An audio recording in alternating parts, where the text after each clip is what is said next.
academics as well.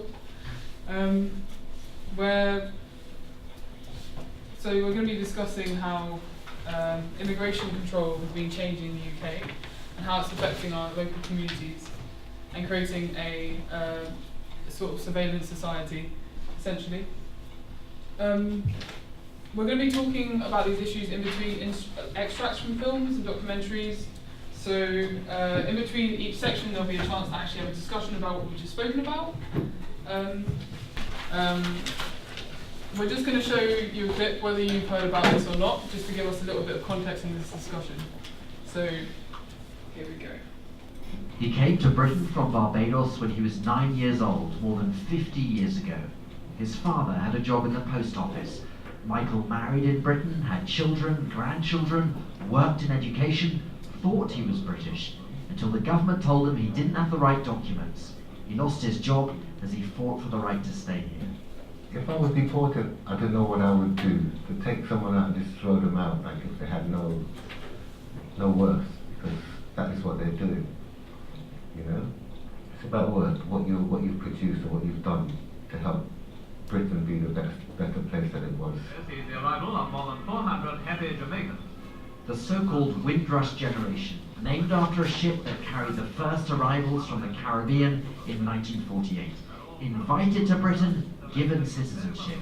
It's many of the children who travelled with their parents who are now facing difficulties. Some have been caught out by strict new laws specifying documents they need to prove how long they've been.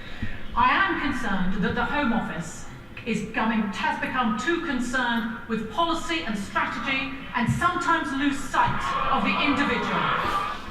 But who was in charge of the Home Office when these new, stricter policies were being designed? Yes, today's Prime Minister, Theresa May. So, as the public outcry grows, there's now a political as well as moral imperative to treat the Windrush generation fairly. Barnaby Phillips, Al Jazeera, London. I was involved in a research project, which one of the outputs was the film, some of which we're going to see clips from. So I just wanted to say a little bit about the background to the hostile environment, and then also how that film came about in response to work we were doing at the time. So it's quite interesting. So we often focus on the hostile environment as this kind of policy that emerged in 2010, but actually the infrastructure which led to the policy that emerges from 2010 onwards had been in place actually for a number of decades before that. And also the criminalisation of people who didn't do these border checks. So there was this process which we know has been going on for a long time of crimmigration, so the criminalisation of immigration, but also criminalising those who don't undertake their border guarding roles, who don't undertake those checks, is also part of this legislation and part of the framework that's been developing as well. And interestingly, one of the things that comes up in the film is that this was often seen by the government, the fines and the levies that were being, particularly for businesses and particularly for small businesses. What we're seeing currently is some of society's most vulnerable people falling through the cracks of the current system. This includes people who are living and working in exploitative situations, people who have been trafficked in the UK, and we see a significant number of people who have fled their home country, having survived traumatic events, fleeing conflict, having been imprisoned and tortured, and having been persecuted. We know that 1 in every 5 of our patients who've been to see us over the last 8 years hasn't accessed any medical care prior to seeing us because they've been too afraid, because they have thought that they may be detained if they go and see a doctor. For us, that's something which has to change. Frontline staff are ill-informed, are unaware of what patients' rights are, and patients themselves are unaware of their own rights. And so what we see is frontline staff turning patients away from healthcare which that patient has the full right to access. This is a concern not just for the patient who is going to not access care at that point then until they're much more acutely ill, and often then will access care through A&E, which means that they've got to a stage where their condition is much more serious. So it's obviously more concerning for them. But also, that's a significantly greater cost for the health system. We're not saving resources if all we're doing is pushing people towards using already overstretched accident emergency services. At the clinic here, we see some people who we need to triage immediately to accident and emergency. They've waited for too long before they access our services, and really they're quite well need to access acute emergency medicine. So our concern is if these proposals to start charging for access to accident emergency go through, we're going to struggle to persuade people to access A&Es as a point of access when they're extremely unwell. So you have somebody who's suffering significant chest pain and maybe having a heart attack, but is thinking twice because they know they can't afford to pay the bill. Or you have a mum who's got a baby which has got a fever overnight, and instead of actually taking the baby to hospital, will hold back and think, actually, let's just see if the child gets better on its own. So these are our worries there.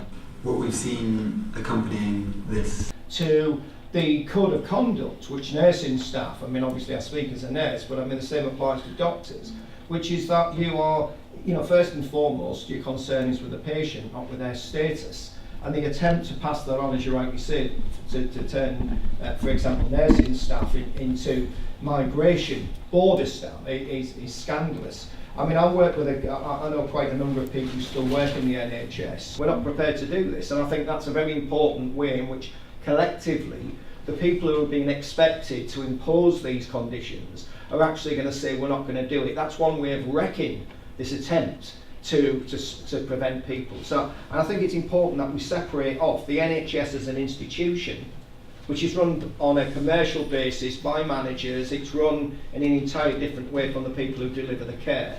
So I think working with those people and the groups that I work with are the people who are fighting with inside the NHS to try to resist this attempt to change their role, because it does, I think, as the doctor was saying, completely run counter to any attempt to establish a therapeutic relationship with people if they think that you may well be collecting data on them which may lead to their deportation or refusal of treatment. Absolutely. Asylum Matters and the organisations we work with locally and nationally, I think, would say the regulations, the NHS charging regulations need to be withdrawn.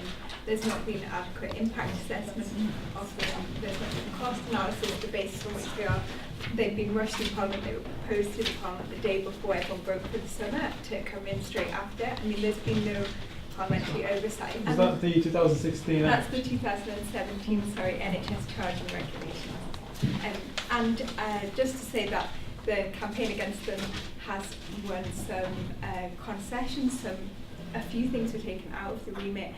There was a debate in the Lords which led to a review by the department that introduced the changes, so kind of marking their own homework, but there has been a lot of national organisations coming together to try and evidence the impact of this.